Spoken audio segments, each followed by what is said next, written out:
big concerns that parents share with me. My child's not using words. They're not responding to me. If a child gets really, really frustrated when they're not understood, then that can really impact day-to-day routines. As speech pathologists, we're always looking at communication, even if we aren't particularly assessing that in the moment. Welcome to The Critical Window, Brain Building in the First 3 Years. Join us in discussing how parents, healthcare professionals, experts in early childhood development, and community agencies can support a child's first 3 years of development. We unpack the science and share practical strategies for giving every child the best possible start. Thank you again for taking some time out of your extremely busy day. You're a mama, you're an entrepreneur, you're an SLP. We're going to get into all that. So I know time is very precious to you, but I appreciate it. And I know that our audience listening will appreciate some of the things that you're going to be able to share with us today. So tell me a little bit about Learn to Talk with Me. Where did you come up with that name? How did that fit into the work that you were doing and where you wanted to go in your career? So that's a big question. I'm Stephanie. Nice. First of all, thank you, Stephanie, for having me. I'm really excited for this conversation. And we're going to talk about a lot of really good stuff today. Yeah. So I'm glad to be here. So as you said, I'm a mom of three, and I've been a speech pathologist, practicing speech pathologist for a couple decades now. And I primarily work with babies and toddlers. And over the years, as I gained more experience, I knew that there was a specific kind of book that I was looking for to help support early building blocks of communication. So I looked in Barnes & Noble, I looked in, small independent bookstores, I looked online, and I just couldn't find what I wanted. Mm-hmm. And so it was during the pandemic when we were all home, needing things to do. And I decided, I think I'm just going to try and write this book. And I fortunately found a wonderful publisher, Source Books, who understood the vision of creating a series of books that gave parents ideas and easy ways to support their child's development. And it just grew from there. And then in anticipation of publishing the first book, which is behind me, this one, I decided that I should start sharing information online for parents, just giving good developmental research-based information that they could trust, and try and sort of build a community initially in anticipation of the book launch, but then it turned into something much bigger and just much broader. Yeah. And here we are today, right? Here we are. Yeah. Well, I think, and you can speak to this with more research behind the answer than I could. But I think that there is a number of research data points that indicate during the pandemic, when things were shut down, when many children were at home with families trying to juggle, how are we going to make ends meet? I still have to hold on to my job, maybe caring for multiple children at one time, that whole, juggling of sorts. There were a lot of negative impacts that we're seeing now, continue to see, even upwards to 5 years later, about the impact that had on language delays, speech delays. But then you also bring, a bright light to this in saying, because of that, which you couldn't predict, you couldn't orchestrate that, but because of that, it really gave you the time and space maybe to pull back from the work you were currently doing to say, what do I want to do with all this experience and expertise I have in working with children and families? What needs to be addressed or brought forward, hence your books. And so, you took something that, wasn't the most pleasant of situations, and you've actually been able to, kind of flourish in that space. So super excited for you just as a mom, as an entrepreneur, and then just giving back to communities to be able to help support parents. And that's really the essence of the work that we do, just trying to bring together resources and experts in the field who are doing great work so that we can better inform families and we can support and equip them on that journey. Because, parenthood is hard. Caregiving is hard. We have a lot of caregivers out there, grandparents, kinfolk. FFN is a new commonly used term because there's family, friends, and neighbors who are helping to care for children. So what I love about your social media presence is very relatable, very authentic, quick bite-sized pieces that people can go, oh, wait, I can do that. Or, oh, I never thought about that. So let's talk about that for a little bit. What do you think that your book specifically help to focus in on that parents or caregivers can do in a very authentic way? Because you talked about there wasn't anything out there. What wasn't available that you now have available in your books? So this series was created based on a number of developmental principles Mhm. that we know about what helps support learning in infancy and toddlerhood, both in communication and also, of course, in social emotional development.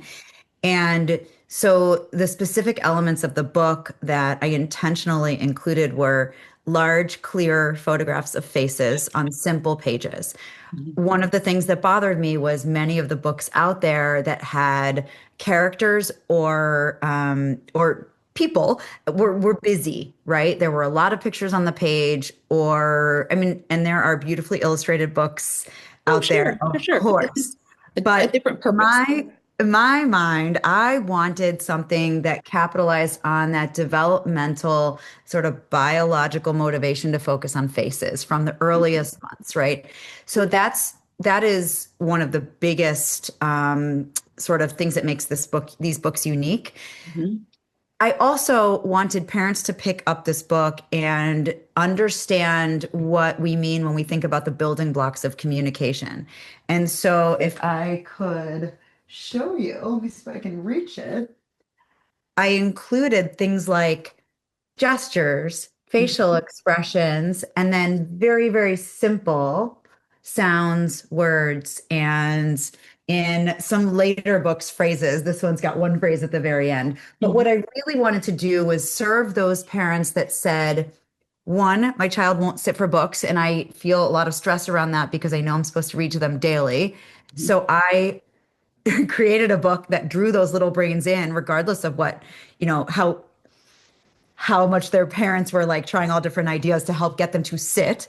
And two, I have so many parents who say to me, I can't get my child to say words. How do I get them to say words? And so, what my series and the information I share through Learn to Talk with Me is meant to communicate is that we need to build the foundation for so many kids. Because when I see kids and I meet a child who makes it to me with a parent who says, I just don't know how to help my child learn new words, usually when I get to know that child and that family, I realize, wow, there are some skills we need to build so that we can get to words, but we need to meet this child where they are. Maybe they're using gestures, maybe they're just starting to explore sounds. And so by giving parents options, I want a parent to, for example, look at this page and think to themselves, oh, I can model this. Mhm. I can model, or if my child is ready, I could read all the text on the page, but I have choices, I have options. And if my child only wants to open to this page, and yell, that's reading too. And I got an adorable video of a dad doing just that with his son. And I just love it. I show it in my parent education events and professional education events because I think it's such a wonderful example of one of the many different ways that reading can look like, right? Yeah. Well, I love the fact that you're honoring the gesturing piece Hmm. and the face piece. Also, a fascinating piece of research came out that I should have clued into, but didn't connect the dots until I had to read it in explicit form. It was talking about actually some of these language delays started before the pandemic, but we kind of bookmark that as a period of time, right? But some of it started even before the pandemic because parents were not facing their children as much in talking. They would be answering, they would be looking down and answering their child. It even happens when you're driving, but there's an extent to which you can't be facing your child when you're driving. But I Sure. think that your book brings home the message that half of language, maybe not half, but a large percentage of language is communicated through the face Hmm. and then interpreting those gestures. So the eyebrows, the lips, the mouth, the air that's coming out of the child's mouth is a form of communication. And if you're not looking at them, you're missing half of it. And the same is true if a child isn't looking at your face, they're not picking up on the other part of communication that happens through your face. Would you agree with that? Yeah, I think obviously it's really, really important for infants and toddlers and older kids to be able to see everything that we do when we communicate Right. because they learn everything through imitation. And you and I both know kids that do that more or less given their sort of developmental makeup. Um, but that's interesting. I would Yeah. love to see that study that you're Yeah. referring to, dig Yeah. into that. Yeah. Yeah. It was very fascinating. Well, speaking about the children that you serve, around Mhm. what age do you begin to see most children? Because you're now working in more of a private coaching consulting model, or have you So always worked in that private space? Well, initially when I first began my career, I worked in a multidisciplinary clinic. So I really had the opportunity, rich opportunity to learn from physical therapists, developmental therapists, occupational therapists, and really understand how communication development really is built on the foundation of motor development and motor learning. And then for a short time, not a short time, for 4 years after that, I worked in a rehabilitation hospital on the south side of Chicago. And all the while, I was seeing children through private practice. And so right now, I'm entirely private practice. I see kids, um, you know, I see kids through the early intervention program, and then also they come straight to me if they're not participating in that program.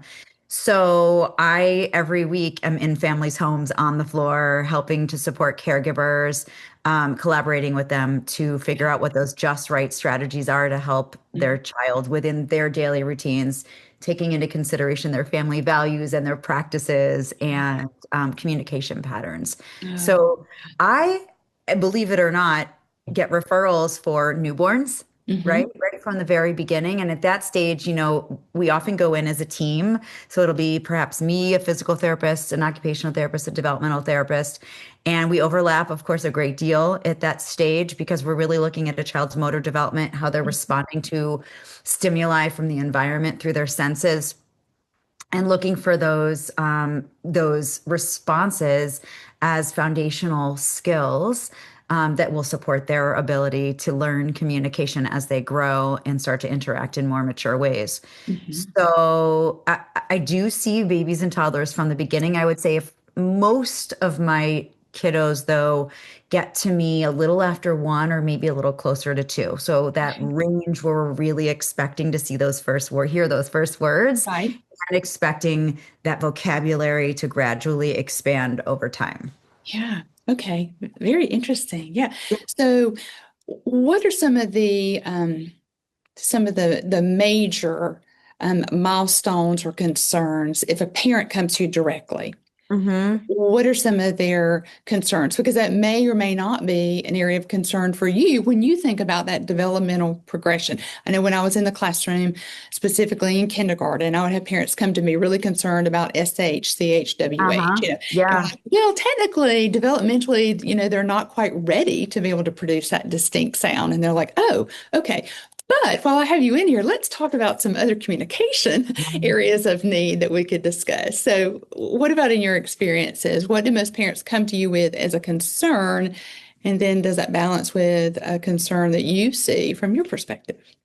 So, what I haven't mentioned yet actually is most of my career, I have specialized in feeding. Mhm. So, I have pretty extensive advanced training in that area of development. And so, still, often when referrals make it to me, it's because someone's sending them my way because I have that skill set. Yeah. So, that's one big sort of bucket. And if a child has a medical condition or a diagnosis that can impact both eating and communication and learning, then we may be looking at both of those areas, right? I Yeah. mean, who are we kidding? As speech pathologists, we're always looking at communication, Right. even if we aren't particularly assessing that in the moment. And then the other big concerns that parents share with me, again, are those things like my child's not using words, they're not responding to me, they don't seem to understand what I say, or I can't understand anything they say. I was just on a call this morning, and it's funny that that's what you mentioned because this mama was sharing that her son says a lot of words, tries to imitate, but she cannot understand anything he says, and he's about 18 months. And so we had that very conversation about the fact that there are a number of developmentally appropriate mistakes that Mhm. toddlers make. And when we think about intelligibility or how understandable an infant or toddler, really what we're thinking about is, are these the errors and mistakes we expect to see, or is there something else going on here? And these are patterns that we typically don't see frequently and might require some additional support. And I was sharing with her that, temperament plays such a big role at it when we're thinking about intelligibility, because if a child gets really, really frustrated when they're not understood, then that can really impact day-to-day routines. And so all of those factors go into my decision making and my conversations with parents. Yeah, it's not cut and dry. So you can't just go to No. the ASHA website, which I'll link below, Yeah. or CDC or AAP recommendations. Those are around 75%, I think, Yes. is the Yep. percentage that they use that The ASHA most ones children. are. CDC is Yeah, not. I actually was just talking about this. yeah, I just did an event at a library, and one of the things that I always share when I'm talking with both parents and professionals are the ASHA milestones, yeah, because they're free to yeah. download. They are age specific. And yes, like you said, their benchmark is when 75% of kids are demonstrating a specific skill. That's how they designate it as a milestone. Mhm. And so when I'm sharing milestones with parents, because every parent wants to know the milestones, Right, right? right. I think it's so important that we communicate that these milestones are a frame of reference, right? Something to sort of tuck in the back of our mind that help us to understand, for most children, what should be coming next. And also think about the fact that there is more than one way to learn to communicate. So everything may not be in this exact order for your child, but it helps parents, it empowers parents to know what questions to ask, maybe if they're worried about something. They're Yeah. conversation starters. And I believe in those ASHA website, like those free downloads, that they also have some things to look for and some tips for what parents can do. So it's a great resource. Yeah. Well, going back to the books that you created, one is knowing and being informed about these milestones and what you should be kind of looking for. But on the second part, and you talked about going into homes to do much of your therapy, Yeah. it's equipping the caregiver with some phrases or tactical approaches to elicit the kind of response. And so it doesn't mean that they were doing it wrong, but maybe if they tweak the way they're approaching, they may see a different outcome with their child. Do you see that in the work you do, empowering the family? Absolutely. Absolutely. The other thing that I talk about, pretty much anytime anyone will listen, Yeah. is we have to meet children where they are. And I think one thing that's really hard for parents is they may not be familiar with those building blocks of communication, Mhm. right? The Right. things that come before words. And so they may be thinking, wow, my child is 14 months. They need to be using more words. And they may try to get their child to say things like apple and milk and all done. And their child's really not at that level yet. It can be frustrating for everyone. So I think that first, we help parents have this frame of reference of just generally how we expect skills to develop over time for many kids. Mhm. And two, we help parents to understand how to zoom in and really celebrate what it is their child is learning right now and help them to kind of move, to that next step and use sort of this idea of that just right challenge, right? We don't want Yeah. to work too high. But if we Yeah. have a little one who's babbling and getting close to one and they're saying ba ba ba ba or mama mama, we can gently help them maybe shape that into mama or Yeah. baba for bottle, right? Yeah.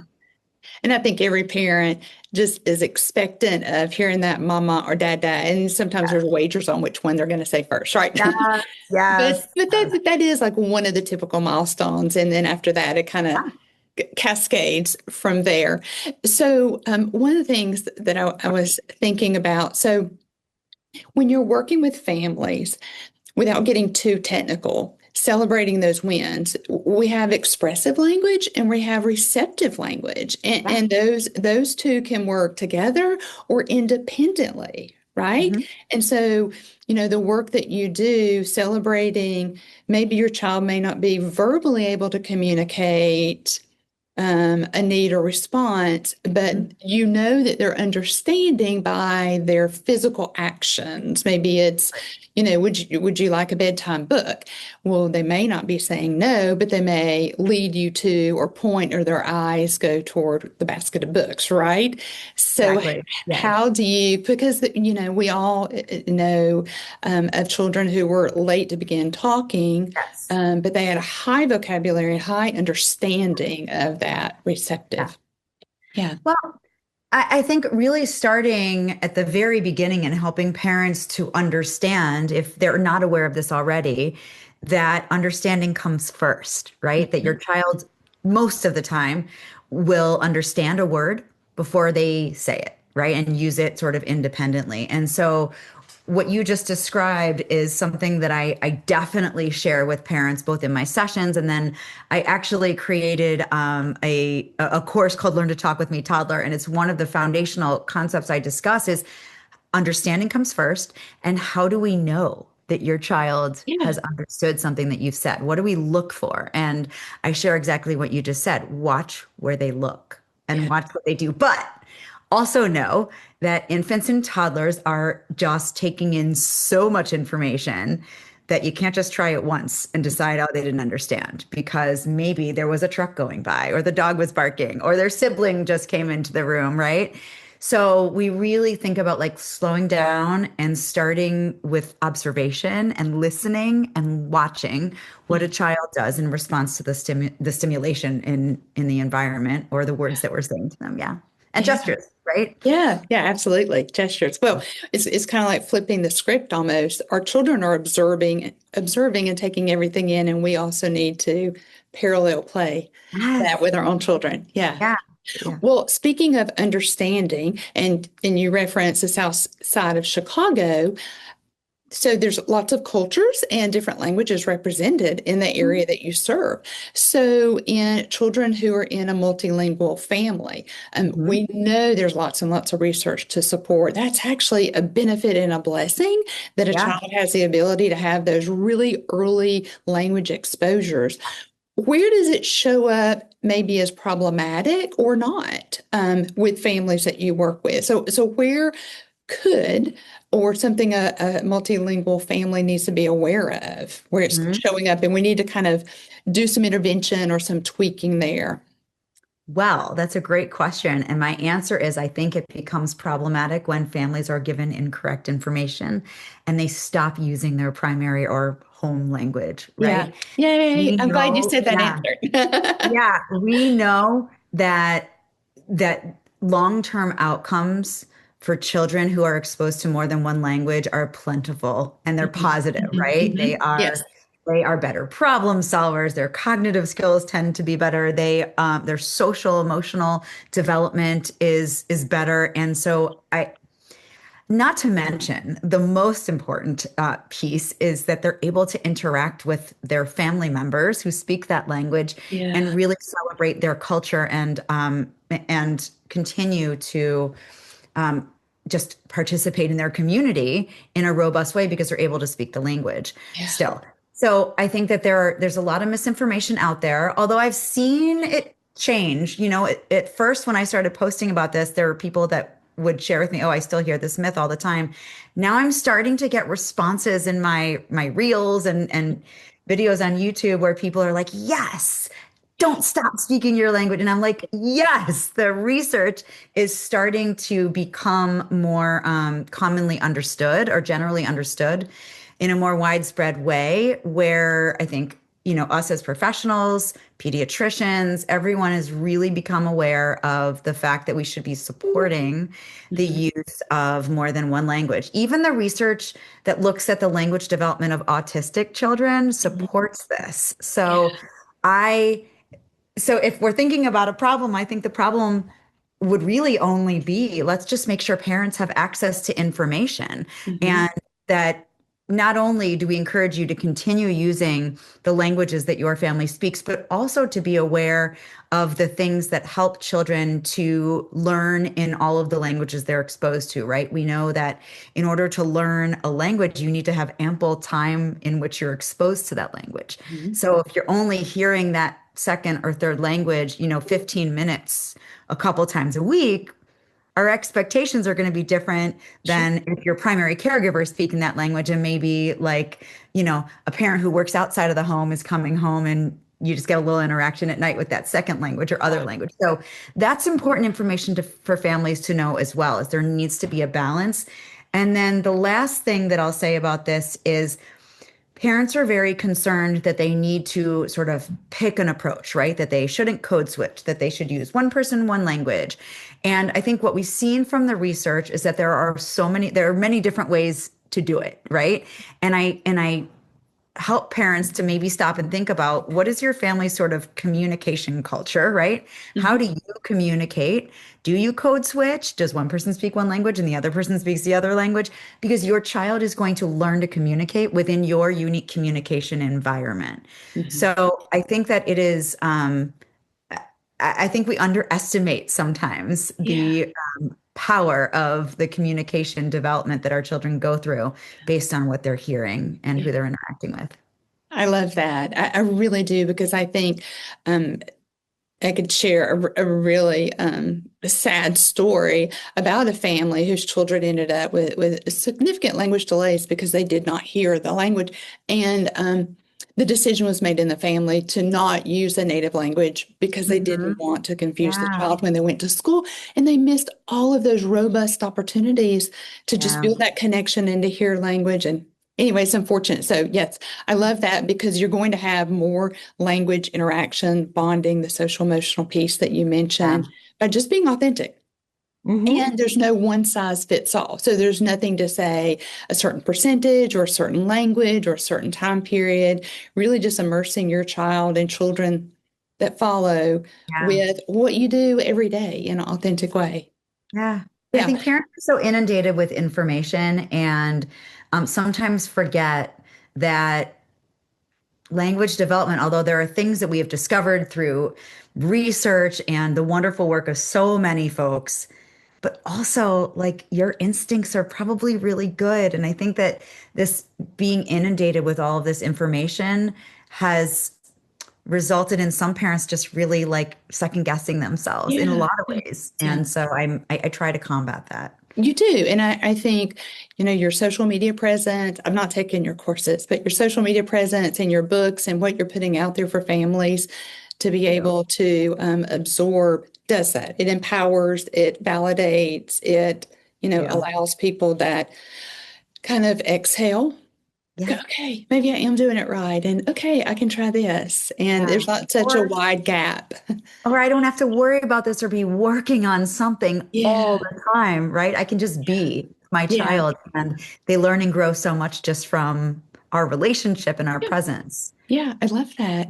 Well, you mentioned earlier autism. So, statistically, across our nation, we have seen an increase in autism.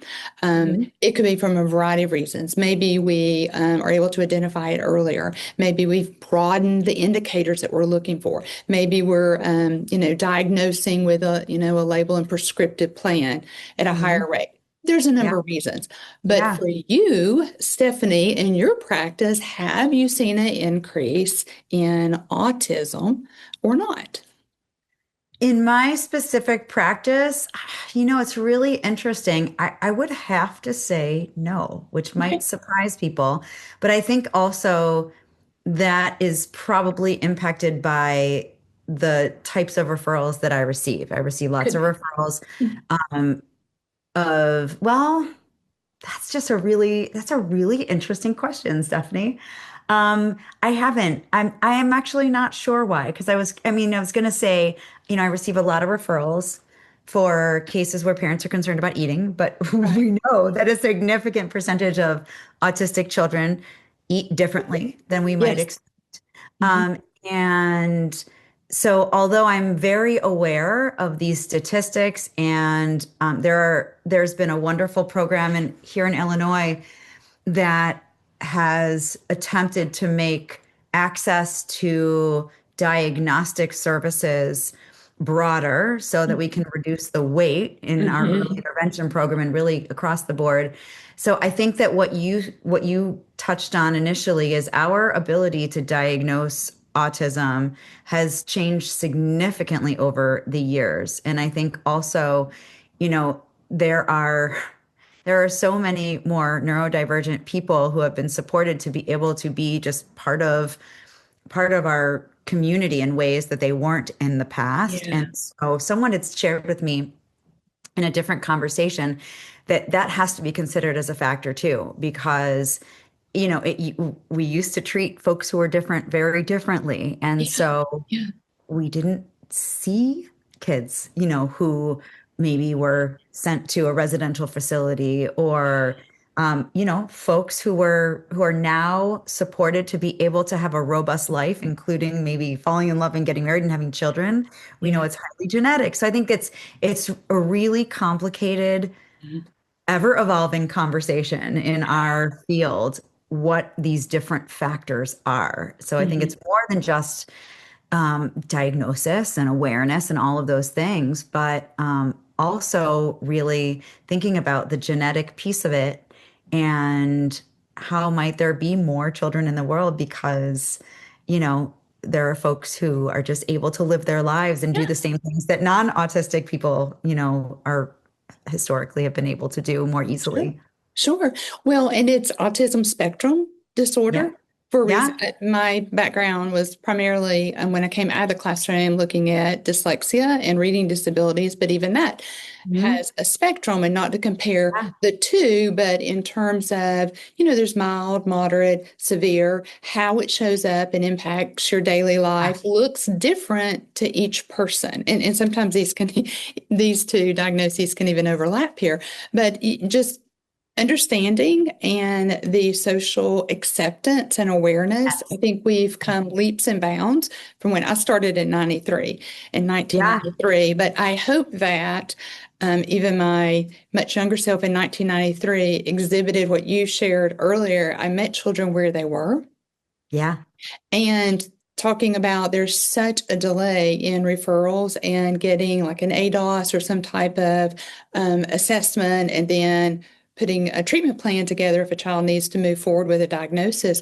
There's such a delay there that many of our children, at least here locally and other, communities that I work with through our work at Build a Brain, it can be 12 to 18 months. Well, then some children age out of their eligibility. So, our focus is what can we do in the interim? And a lot of it is what you're talking about here. Mhm. Parents just being intentional Yep. about what can they do to help to serve and support in that space. Not to feel Yeah. like they need to be a therapist or have this advanced degree, but there's some really tactical things that we could do to Yeah. help during that time.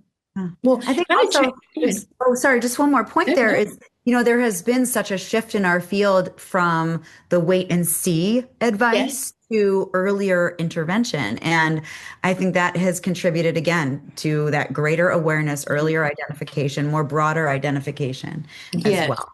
So, Yes, and if I will do a little plug, I hope that there's more funding to be able to support what we're saying. We know that 80 to 85% of the brain is being developed in the first 3 years. And while children can always make progress after that point, if we oh, know that yes. to be true, then we Yes. need to have access to those early intervention services, such as yourself. Here locally, I work with a group called Help Me Grow. There's prominence across Florida and in other areas, but their kind of phrase that I love is check and see. So rather than wait and see, we now check and see. So Yes. just I can say check. I love So, that. if someone's listening to this, mom, dad, grandparent, whomever is like, like I want to check and see. It doesn't mean that moving forward and gathering more information or doing a screener is going to, position your child to be diagnosed with a label that you're not ready for. Mhm. But it's just you having more information about how you can show up to support your child. Yes. I love that check and see. I haven't heard Check and that see. before. Yeah, I'm yeah. So surprised, but I love check and it. see. check and I'm see. going to steal that from you. Is that Okay. okay? Okay. I'll give you credit. Okay. Well, the last couple minutes, I want to get some recommendations, kind of rapid fire recommendations from you. So, a parent coming in to work with you, whether that's infant, toddler, anywhere in between, what are some recommended toys, resources, tools that you're like, oh, these are my go-to? And I've got one, and I don't know if you'll mention it or not. So, what are yours? It's a timely question because I am one of the things that is my favorite thing to do to share with parents and caregivers and anyone who spends some time with children, teachers, is I put together toy guides by Oh, age. And in oh, those toy guides, I have included my absolute favorites that I've been using for many, many, many years, the favorites that parents share with me, and the toys that I discover that it's very clear that first of all they're high quality, but second of all they can be used in different stages of development. So I mean, there's a general piece of advice I give parents is I would prefer we minimize the toys that make noise. mhm. Um, and the reason, and I share research because that's an evidence-based recommendation. We know that children and caregivers tend to talk less when the toy is making noise. And when the toy doesn't make noise, there's more time and space and air for you to do the talking and communicating and for your child to learn. Yeah. So I also help parents to think about the different stages of cognitive development and learning. So is your child in the stage where they love containers? Let's get some nesting cups and maybe a shape sorter and a bucket, or a little like tissue box, something you've got around the house and put some common objects in it. Mhm. Anything can be a toy. Also, you don't have to run out and buy expensive toys. Yes. But we think about play in so many different ways. But I really like to help parents understand you do not have to run out and buy, the newest toy on the market. So Yeah. my toy guides are broken down by age, right? 0 to 6 months, 6 to 12, 12 to 18, 18 to 24. And I'm going to be sharing a new version soon, but you'll always be able to find them on my website, learntotalkwithme.com. And I really, really love those toys that allow children to be creative Mhm. and discover and expand their ideas in play. Mhm. So do you want me to give you just like a couple specific go-tos that are favorites? Yeah. Yeah. Yeah. So in that earliest stage, I always recommend a little lightweight set of colorful rings and Mhm. some high contrast toys because we know that newborns are still developing their vision Mhm. and that's the most attractive to them. And then also their little hands are developing their ability to hold things. So we want something that's really lightweight. And then I also love, love, love all of the O-ball toys. You know, those O-balls that have like, there's like lots of holes.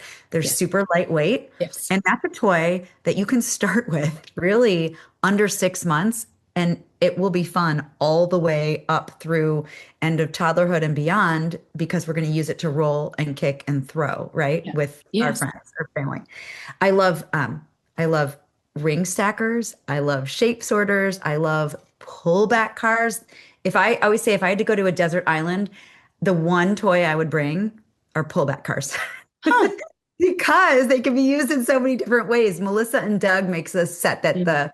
the vehicles are actually plush. They're safe for 10 months and up, which is unusual. Oh, yeah. And you pull them back and they go racing across the room. And at first, little ones are just learning to hold objects and then maybe move them on a surface.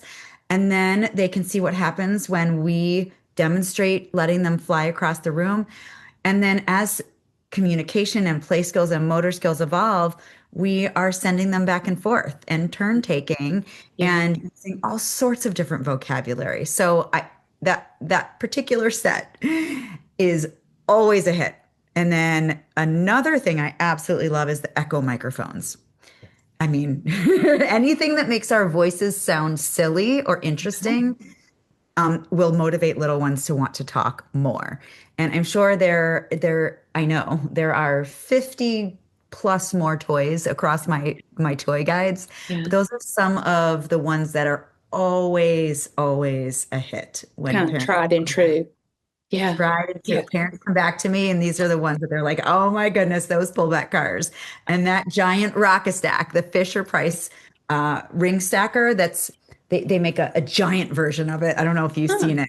It No. is if you can picture about the size of a 6-month-old who's just starting to sit, it's Mhm. safe for that age. And this giant rock and stock is about as big as they are. Oh, And it wow. is so fun to have this giant toy that you can use in so many different ways, right? You can hold that ring up and play peekaboo. You can Yeah. put it on the head and say, ah, chew. You can roll the rings across the room for a baby who's crawling or a kiddo who's walking to run and get it. And then problem solving, putting those rings on and kind of figuring out the right order, right? Yeah. So those are the types of toys I love, the ones that grow with your child. I like that. I do. That's And a long answer. I don't know if that's no, what no, you want. no, no, that was great. And we'll put in the show notes, if you Yeah. want Stephanie's um, got toy guide or Please. whatever, then Yes.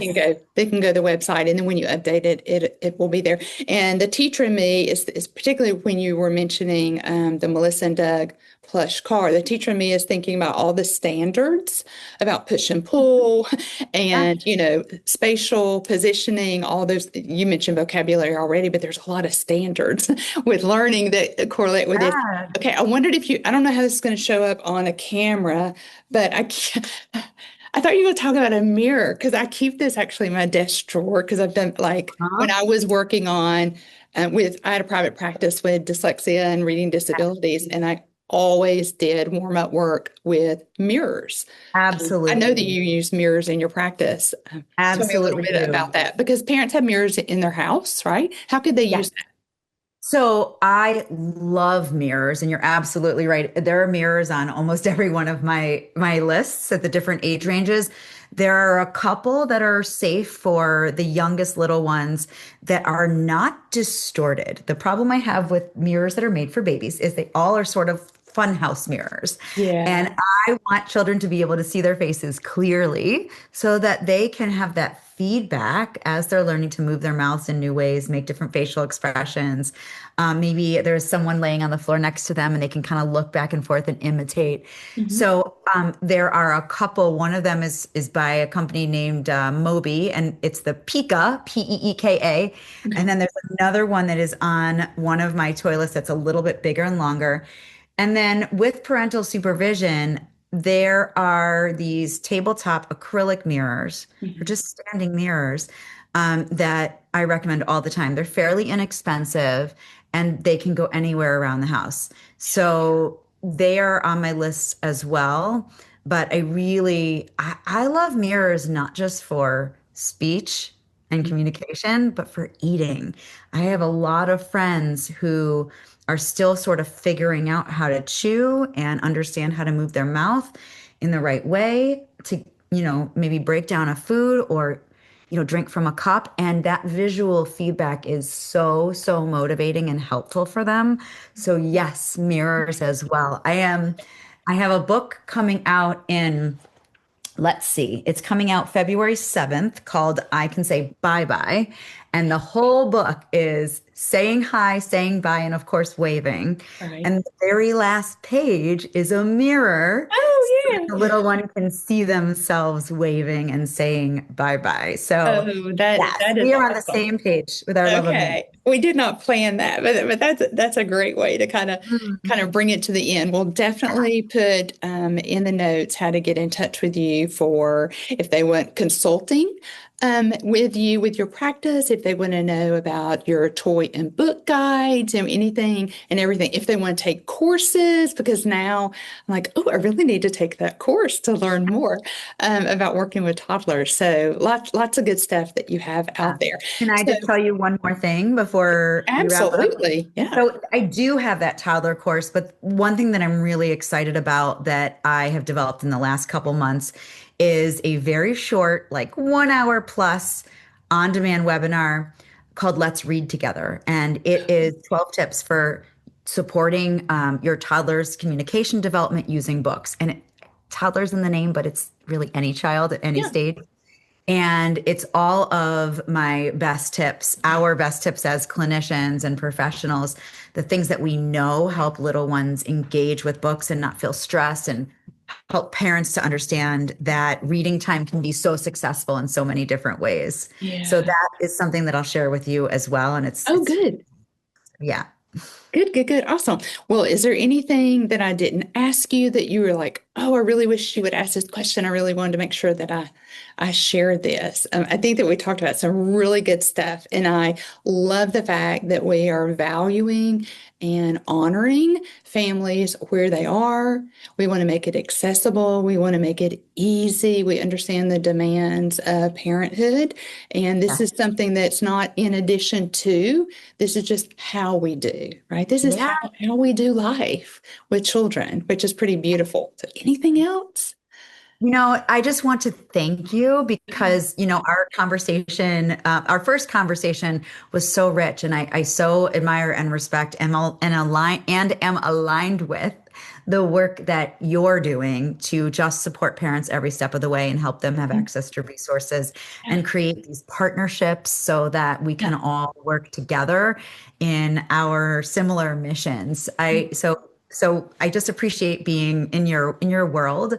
And I would just encourage people to check out the book series. There are 7 right now. There are 9 more on the way over the next into 2028, I think. And I'm just Oh, really grateful to be able to put these tools out in the world to help parents, really recognize and feel like they are their child's best teacher. There are tips in the back of every book, so parents don't have to like remember all the things, right? They're just little reminders, and I'm just cheering everybody on as yeah. they Yeah. as they support their kids' learning. Wonderful. Well, I'm cheering you on and so delighted that we're able to connect and bring this forward and look forward to more things coming out from Learn to Talk with Me in the future. Thank you so All right. much. Well, thank you. I appreciate your time today. Thank you for listening to The Critical Window. If today's episode sparked new ideas or insights, we'd love for you to subscribe and share it with others. Visit buildabrainnow.com for show notes and resources and to connect with our growing community. Until next time, remember, every interaction shapes a developing brain.